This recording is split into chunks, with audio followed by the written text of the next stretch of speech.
अस्सलाम वालेकुम students. Class 10th की केमिस्ट्री के सेकंड लेक्चर के साथ मैं हूं अयाज़। लास्ट टाइम से हमारी डिस्कशन केमिस्ट्री के एक इम्पॉर्टेंट चैप्टर पे शुरू हो चुकी है, जिसको हमने कुछ इस तरह से नाम दिया था, केमिकल इक्विलिब्रियम। उसमें हमारी कई एक बातों पर डिस्कशन हो गई थी, कुछ आपको टास्क भी दे दिए गए थे करने के लिए। उम्मीद है कि काम भी आपने किया होगा और कुछ बातों की समझ भी आपको आ चुकी होगी। जैसे कि आपको लास्ट टाइम बताया गया था कि आज हम इस चैप्टर में एक बहुत ही इम्पॉर्टेंट टॉपिक को डिस्कस करने जा रहे हैं। उसके बारे में आपको डिटेल से बता भी दिया गया था कि क्या करना है, किस तरह से आपने इसको स्टडी करना है, कौन कौन से पॉइंट्स आपने इसमें याद रखने हैं। इस चैप्टर का एक बहुत ही इम्पॉर्टेंट टॉपिक है जिसको लॉ ऑफ मास एक्शन के नाम से याद किया जाता है। आज हमारी डिस्कशन इस बात पर होगी कि लॉ ऑफ मास एक्शन क्या है। लॉ ऑफ मास एक्शन को डिस्कस करने से पहले इनके प्रेजेंटर के बारे में जान ले। इनके प्रेजेंटर थे इस लॉ के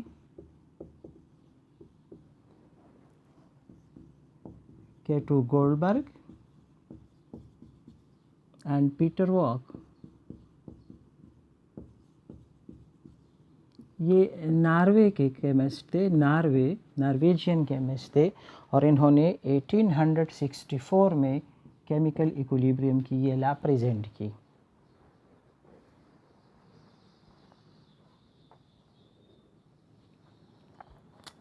लॉ ऑफ मास एक्शन हमें क्या बताती है? लॉ ऑफ मास एक्शन एक सिंपल सी लॉ है, हमें किसी भी रिएक्शन में रिएक्टेंट्स और प्रोडक्ट्स की क्वांटिटीज़ के बारे में इंफॉर्मेशन देती है। फॉर एग्जांपल, हमारे पास एक सिंपल सा रिएक्शन है, दैट इज़ एक जनरल रिप्रेजेंटेशन है A + B। It's a reversible reaction forming product C + D। ये लॉ हमें सिंपली बताती है कि अगर आपके पास रिएक्टेंट्स की कंसंट्रेशन ज़्यादा होगी तो रिएक्शन तेज़ी से फॉरवर्ड डायरेक्शन में चला जाएगा, और अगर आपके पास रिएक्टेंट्स की कंसंट्रेशन कम है, प्रोडक्ट्स की कंसंट्रेशन बढ़ गई है, तो रिएक्शन फ़ौरन तेज़ी से रिवर्स डायरेक्शन में आ जाएगा। So that is a very simple law. इसकी कंसंट्रेशन पे डिपेंड कर रहा है रेट ऑफ रिएक्शन। हमारे पास दो किस्म के रिएक्शन के साइड्स हैं, एक है हमारे पास फॉरवर्ड और एक है रिवर्स। तो फॉरवर्ड रिएक्शन कब तेज़ी से चलेगा? जब हमारे पास रिएक्टेंट्स की कंसंट्रेशन ज़्यादा होगी। बैकवर्ड या रिवर्स रिएक्शन हमारे पास कब तेज़ी से चलेगा? जब हमारे पास प्रोडक्ट की कंसंट्रेशन बढ़ जाए। सो इस टॉपिक पे हमारी डिस्कशन होगी rate of speed of reaction पे। तो चलो पहले मैं आपको इसके बारे में बता दूं कि रेट और स्पीड ऑफ रिएक्शन से क्या मुराद है। अगर आज सिंपली डिफ़ाइन किया जाए रेट और स्पीड ऑफ रिएक्शन को, तो कुछ इस तरह से इसको डिफ़ाइन किया जाएगा, this is change in the concentrations of reactants or products per unit time.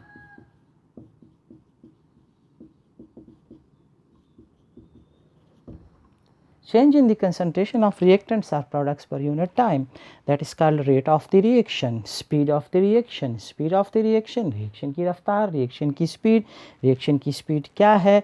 that is change किस चीज़ में? concentration में, इसकी concentration में, इसकी concentration में, या C की concentration में, D की concentration में, per unit time आप कुछ भी select कर लें। for example, reaction के start में आपके पास ये है 4 मोल, ये है 4 मोल, और इन रिएक्टेंट्स में से 2 मोल्स पर सेकेंड प्रोडक्ट की तरफ जा रहे हैं। मतलब ये कि 1 सेकेंड में 2 मोल रिएक्टेंट प्रोडक्ट में चेंज हो रहे हैं। तो इसका मतलब ये होगा कि इस रिएक्शन का रेट है 2 मोल्स पर सेकेंड। इसी तरह अगर इसमें से यहाँ से 3 मोल्स पर सेकेंड प्रोडक्ट की तरफ जा रहे हैं तो इसका रेट है 3 मोल पर सेकेंड। ऑब्वियसली ज़ाहिर है कि 2 मोल्स पर सेकेंड 3 मोल पर सेकेंड के मुकाबले में कम है। सो 3 मोल्स पर सेकेंड के लिहाज से अगर रिएक्टेंट प्रोडक्ट की तरफ चेंज हो रहे हैं तो इसका मतलब है कि इस रिएक्शन की स्पीड ज़्यादा है। So change in the concentration of reactants or products per unit time. Unit time आप कोई भी सेलेक्ट कर सकते हैं। आप पर सेकंड किसी रिएक्शन को स्टडी कर रहे हैं, आप पर मिनट किसी रिएक्शन को स्टडी कर रहे हैं, आप पर आवर किसी रिएक्शन को स्टडी कर रहे हैं, कोई भी यूनिट आप ले सकते हैं। ये हमारे पास इसके मोल्स हैं। जानने से पहले लॉ ऑफ मास एक्शन के बारे में, रेट और स्पीड ऑफ रिएक्शन के बारे में जान लें, क्योंकि ये टर्म शायद आप लोगों के लिए नया होगा। Now coming to law of mass action, दो नॉर्वेजियन केमिस्ट थे, कैटू गोल्डबर्ग। हाँ, गोल्डबर्ग रेसलिंग वाला नहीं, साइंस वाला गोल्डबर्ग, केमिस्ट्री वाला गोल्डबर्ग, जिसने ये लॉ प्रेजेंट की, और पीटर वॉग जिन्होंने ये लॉ प्रेजेंट की।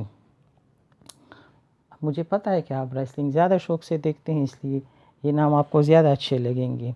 So what this law states, this law state the rate और speed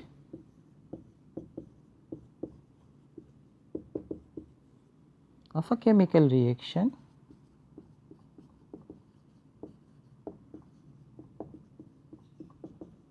is directly proportional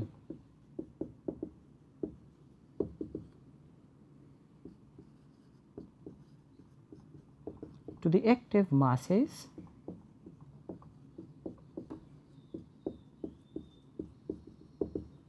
of the reacting substances।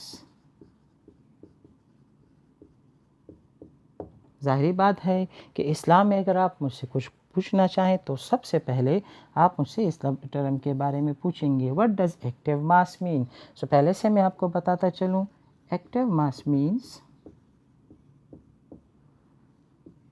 concentration in moles।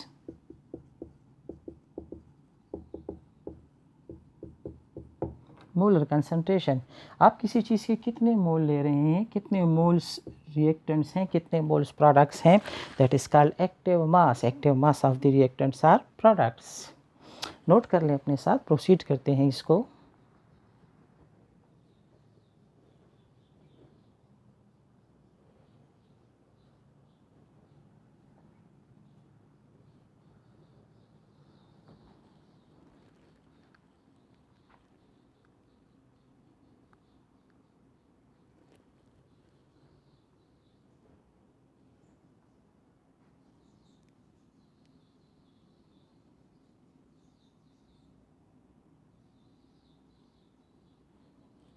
Okay, जैसे कि सिंपल सी स्टेटमेंट लिख दी गई है ला की, द रेट और speed of a chemical reaction is directly proportional to the active masses of the reacting substances। Now what does this mean, active mass of the reacting substances? अगर आपके पास reactant के मोल ज़्यादा तो इसका मतलब इसका एक्टिव मास ज़्यादा, अगर रिएक्टेंट्स के मोल ज़्यादा तो इसका मतलब इसका एक्टिव मास ज़्यादा, अगर मोल ज़्यादा एक्टिव मास ज़्यादा तो रेट ऑफ फॉरवर्ड रिएक्शन ज़्यादा होगा, और अगर आपके पास प्रोडक्ट के मोल बढ़ते हैं, इसके मोल्स बढ़ते हैं, इसके मोल बढ़ते हैं, तो रेट ऑफ रिवर्स रिएक्शन बढ़ जाएगा। Now that is called the law of mass action. Mass आपको एक्शन में नज़र आता जाएगा, जितना मास ज़्यादा होगा उसका उतना एक्शन ज़्यादा होगा, तेज़ी से वो दूसरी तरफ दौड़ने लगेगा। That is called law of mass action.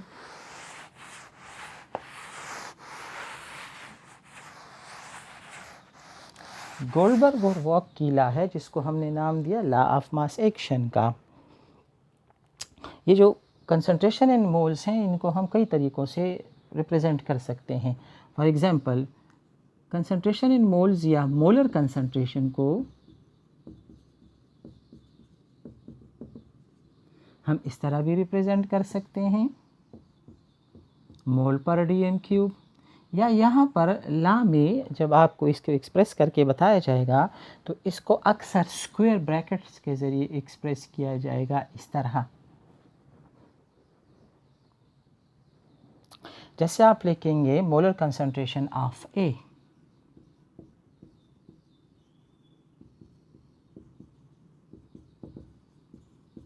तो हमें इसको यूँ लिखना पड़ेगा, पढ़ना भी इस तरह से होगा। Remember that molar concentration of A. इसी तरह अगर हम इसको बी के लिए एक्सप्रेस करें तो हम इसको इस तरह से लिखेंगे स्क्वायर ब्रैकेट के अंदर। इसी तरह अगर हम इसको प्रोडक्ट सी के लिए एक्सप्रेस करें तो हम लिखेंगे मोलर कंसंट्रेशन ऑफ सी।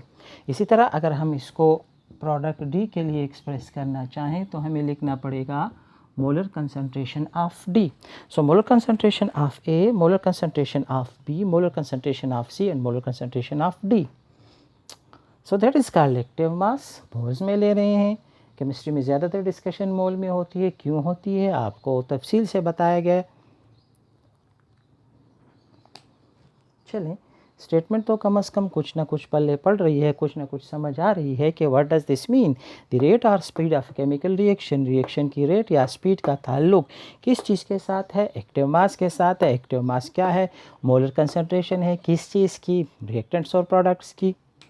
चलें आगे चलते हैं. लॉ ऑफ मास सेक्शन को डिराइव करने की कोशिश करते हैं.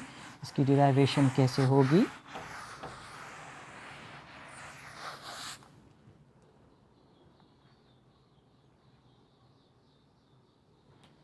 Derivation of what? Of law of mass action. Considering a general reaction, जैसे आपको पहले बताया, ये हमारे पास एक जनरल रिएक्शन है जिसमें A is reacting with B forming product C plus D. अगर आपसे कहा जाए कि ए के मोल ज़्यादा, बी की मोल ज़्यादा, तो आप फ़ौरन कह देंगे कि रिएक्शन तेज़ी से इस सीमत में दौड़ जाएगा. अगर कहा जाए कि सी के मोल ज़्यादा, डी के मोल ज़्यादा, तो आप कहेंगे रिएक्शन तेज़ी से वापसी की तरफ मुड़ेगा. रिएक्शन मुड़ेगा, कौन सा रिएक्शन मुड़ेगा, क्या पीछे आएगा, क्या आगे चलेगा, आगे जाके हमारी इस पर अच्छी खासी डिस्कशन होने वाली है. सो यहाँ से अगर लॉ को स्टडी किया जाए तो हम लिख सकते हैं कि rate of forward direction, reaction is directly proportional to moles of A and moles of B. Rate of forward reaction कितनी तेज़ी से आगे की तरफ जा रहा है. So that is directly proportional to concentration of A and B taken in moles. Moles ज़्यादा तो रेट ऑफ फॉरवर्ड रिएक्शन ज़्यादा. So मैं इसकी जगह कुछ इस तरह से लेके देता हूँ. Rate of forward reaction is directly proportional to molar concentration of A and molar concentration of B. और हम इस तरह से लिख सकते हैं RF is equal to KF, moles of A and moles of B, where KF is proportionality constant for forward reaction.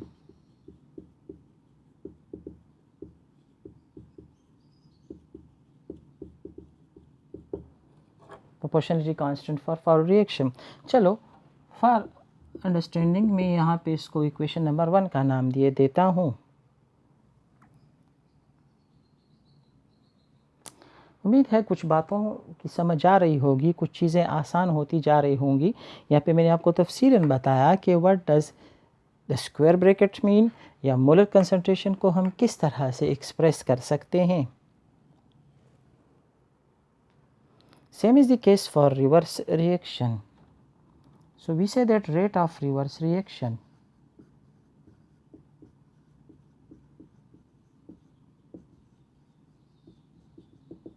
ना आप मुझे बता सकते हैं. चलें जी हाँ बिल्कुल. Rate of reverse reaction is directly proportional to molar concentration of C and molar concentration of D. So इसी तरह हम इसको सिंपल करके लिख देते हैं RR, rate of reverse reaction is proportional to moles of C and moles of D. Note करें अपने यहाँ तक. आगे चलते हैं.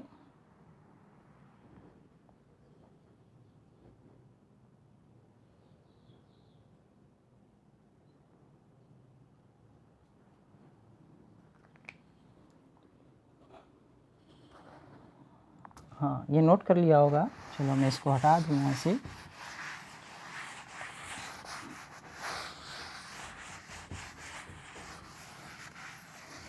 जगह कम पड़ रही है, हम तो बड़े बड़े बोर्ड के आदी हो चुके हैं, तो ये जगह आप थोड़ी सी कम लग रही है. So rate of reverse reaction is proportional, directly proportional to C and D. Rate of reverse reaction is equal to KR and molar concentration of C and molar concentration of D. चले इसको 1 का नाम दिया तो इसको 2 कह देते हैं.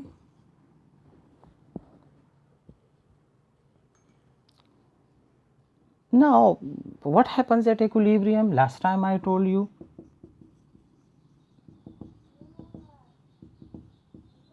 इक्विलिब्रियम की हालत में होता क्या है बताया गया, कई दफ़ा आपको समझाया गया, बातें आसान है, मुश्किल नहीं है. You know that rate of forward reaction is equal to rate of reverse reaction. हाँ, ज़रूर ऐसा होगा. इक्विलिब्रियम कहते ही इसी बात को है कि फॉरवर्ड और रिवर्स रिएक्शन के रेट्स आपस में इक्वल हो जाएं. नाउ इसकी जगह हम यहाँ से इक्वेशन नंबर 1 से इसकी वैल्यू उठा के लिख देते हैं. हाँ, यहाँ पे मैं बताना भूल गया, that is the proportionality constant for reverse reaction.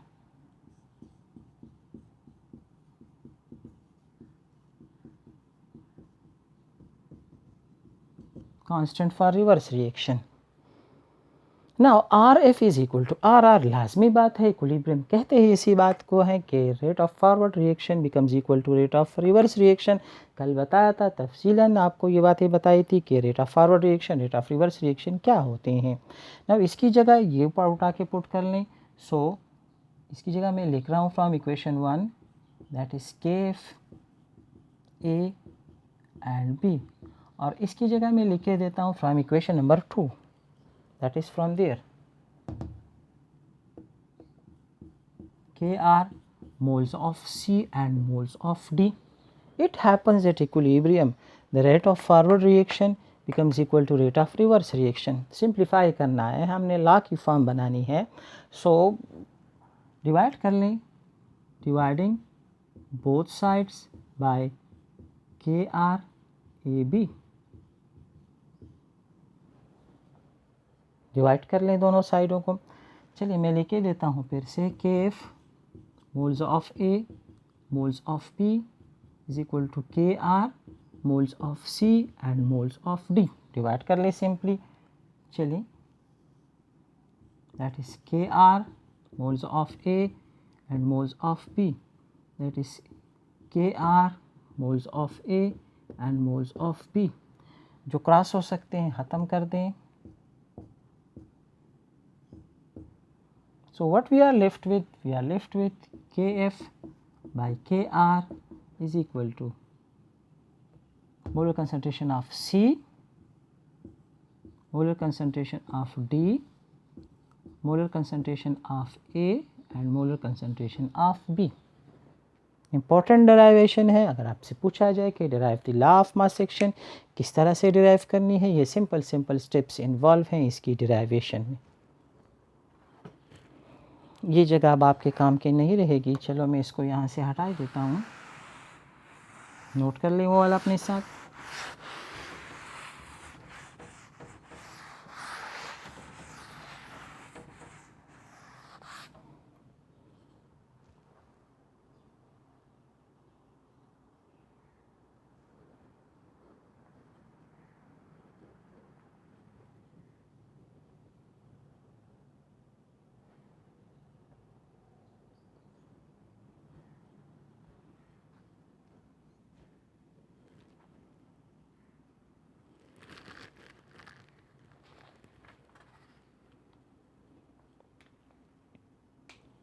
So Kf by Kr, now we are in a position to explain it. Kf by Kr ये रेशो है. रेशो किन दो चीज़ों के दरमियान निकल रही है? Rate constant for forward and rate constant for reverse reaction.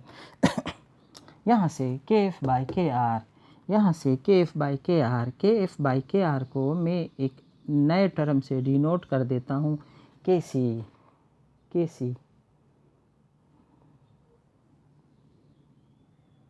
ना, नॉट दैट कैसी. कैसी हो वो वाली कैसी नहीं, उर्दू वाली कैसी नहीं, केमिस्ट्री वाली कैसी. हाँ, आप तो अक्सर कैसी को ज़्यादा जानते हो. कैसी इस टर्म को नाम मिलता है इक्विलिब्रियम कांस्टेंट का. सो अगर मैं इस टर्म को रिप्लेस करता हूँ कैसी से, तो उधर जो हमने डिराइवेशन की है के बाई के आर, वो हमारे पास कुछ इस फॉर्मेट में आएगी. K C is equal to molar concentration of C, molar concentration of D, molar concentration of A and molar concentration of B. What is Kc? Kc is called equilibrium constant. ये है हमारे पास derivation law of mass action की। ये हमारे पास law of mass action का एक फॉर्मेट है जिसको हमने डिराइव किया। Kc क्या है? Kc हमें क्या बताता है? Kc हमें रिवर्सिबल रिएक्शंस के बारे में काफ़ी इंफॉर्मेशन देती है। कैसी इंफॉर्मेशन देती है रिवर्सिबल रिएक्शन के बारे में? It's a reversible reaction. किसी भी वक्त ये रिएक्शन फॉरवर्ड डायरेक्शन में जा रहा है, रिवर्स डायरेक्शन में जा रहा है। किसी भी वक्त इसमें रिएक्टेंट की कंसंट्रेशन कितनी है, किसी भी वक्त इसमें प्रोडक्ट की कंसंट्रेशन कितनी है, इस तरह बहुत सारी चीज़ों के बारे में केस इंफॉर्मेशन देती है हमें। इस पर हमारी डिटेल से डिस्कशन होने जा रही है चैप्टर के एंड पे। Importance of K C, significance of K C पर हमारी डिस्कशन होगी। चलें, कुछ चीज़ें आसान होती जा रही हैं, कुछ डेरिवेशन हमारे लिए आसान होती जा रही है। यहाँ पर हमने डिराइव किया। कुछ बातें ऐसी हैं जो समझनी होंगी आपको। अगर मैं यहाँ पर इसकी जगह ये लिख दूँ तो ये मैथमेटिक वाला प्रोडक्ट बनेगा, ये product of A and B. हाँ, अगर मैं यहाँ से इसको देखूँ ये तो ये केमिस्ट्री वाला प्रोडक्ट बन रहा है। यहाँ पर मैंने जो टर्म एंटर किया तो ये मैथमेटिक के प्रोडक्ट को एक्सप्रेस कर रहा है। Now you can see what is K C. K C is a ratio. किस तरह से डिफ़ाइन कर सकते हैं? यहाँ से हम केसी की एक नई डिफिनीशन लिख सकते हैं। कैसे लिख सकते हैं? That is very very simple to write it over here. चलिए, मुझे हटाना पड़ेगा।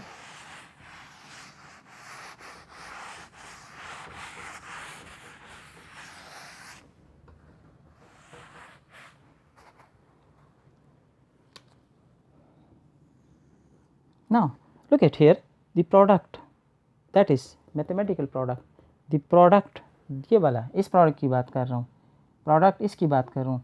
the product of the molar concentration of the product यानी CND divided by the product of the molar concentration of the reactant is called Kc। हम इस तरह से भी बोल सकते हैं Kc के बारे में। the product यानी मल्टीप्लाई किया किस चीज़ को? of the molar concentration of product,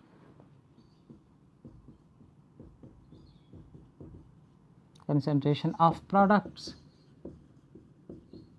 reaction वाले products, divided by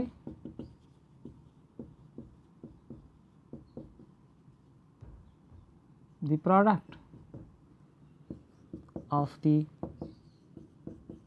molar concentration of reactants. K C A की एक नई डेफिनेशन आपके सामने लिखी गई थी। Product of the molar concentration of the products यानी C multiply D divided by A multiply B, that is called K C. K C क्या है? केसी एक रेशो है। केसी रेशो है। रेशो किन दो चीज़ों के दरमियान? बिटवीन। दैट की सिंपल सी बात है, product of the product divided by reactant. हाँ, हम इस तरह से भी कह सकते हैं केसी के बारे में, it's a ratio between the rate constant for forward and rate constant for reverse reaction. Sorry, correction कर लें, ratio between K F and K R. You can see it over here, K F by K R, दोनों के दरमियान ratio निकल रही है जो केसी express कर रही है। चलिए नोट करें यहाँ तक।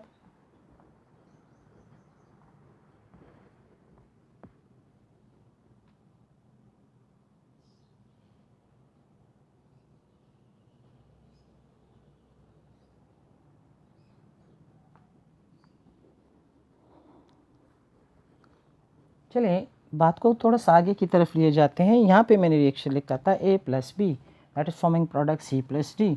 यहाँ मैं इसको इस फॉर्मेट में लिख देता हूँ A plus B B, reversible reaction forming C D D. Now what are A B C and D?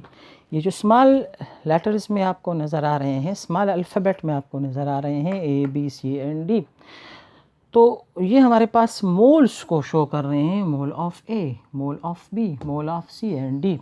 ये कोएफिशिएंट हैं। अब हमने इसको केसी के फॉर्मेट में जब भी एक्सप्रेस करना होगा, रिमेंबर दैट कि जो कोएफिशिएंट होंगे वो इसके पावर के फॉर्म में लिखे जाएंगे।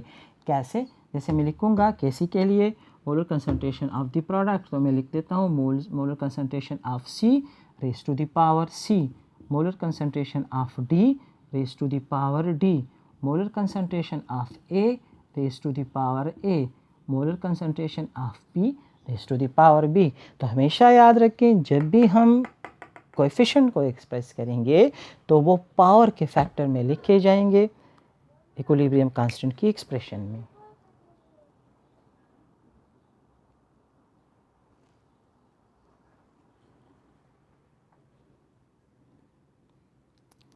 लॉ ऑफ मास सेक्शन पे डिस्कशन हो रही है। बड़ी सिंपल वर्ड्स में मैंने आपको बताया कि लॉ ऑफ मास सेक्शन क्या है। मास आपको एक्शन में नज़र आएगा, मास ज़्यादा, ये ज़्यादा, इसका मास ज़्यादा, ये ज़्यादा, इसका ज़्यादा, दैट वाज ये रिवर्स रिएक्शन ज़्यादा, इसका ज़्यादा, रिवर्स रिएक्शन ज़्यादा, that is the simple thing.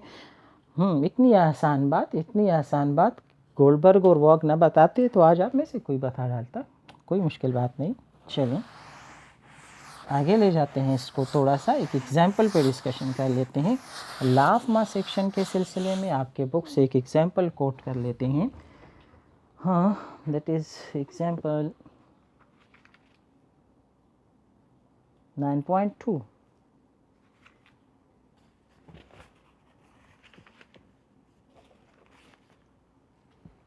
Example 9.2 में अमोनिया की प्रिपरेशन पे डिस्कशन हुई है। हाँ, याद आया, कल मैंने आपसे इसका नाम भी पूछा था, अभी तक किसी ने नहीं बताया। चलिए शायद बात डिस्कशन में आ जाए।